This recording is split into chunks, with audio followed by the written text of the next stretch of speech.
Courbe. Bonjour Nicolas. Bienvenue, professeur à l'université Paris 1 Panthéon-Sorbonne et également à la Schema Business School.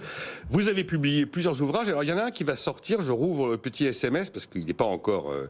le transport aérien. Voilà, vous avez coécrit le transport aérien. Quel est l'objectif? C'est de nous dire que le transport aérien, c'est l'avenir? Non, c'est un manuel, comme toujours, ça n'est pas un essai dans lequel on donne notre opinion. Et je l'ai écrit surtout avec Paul Chiambaretto, qui à mon sens est le meilleur expert en France en économie transport aérien. L'idée, c'est d'offrir vraiment aux lecteurs une vue 360 sur le secteur, les compagnies, comment sont-elles structurées, les aéroports, les constructeurs, etc. Donc, une fois que vous avez lu ces 128 pages, normalement, vous pouvez à peu près parler comme un expert, en tout cas comme un économiste du transport aérien.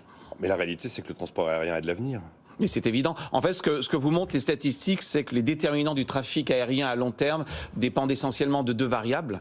Votre revenu, donc la richesse du pays. Alors vous le savez, il y a quand même beaucoup de pays qui sont en rattrapage, confère la Chine. Donc mécaniquement, vous allez avoir une croissance du trafic aérien. Et puis ensuite, le prix du billet. Et là, vous avez deux effets contraires. D'un côté, les nouveaux carburants qui font monter le prix, mais aussi le développement des compagnies à bas coût qui font plutôt baisser les coûts et donc baisser les prix. Et au final, quand on fait des simulations sur 30 ans, 40 ans, on avait fait une simulation à l'horizon de 2050, on est plutôt sur un scénario de hausse assez forte du trafic aérien dans le monde. Donc attention à ce mythe selon lequel le transport aérien va décliner. Moi, j'aurais juste une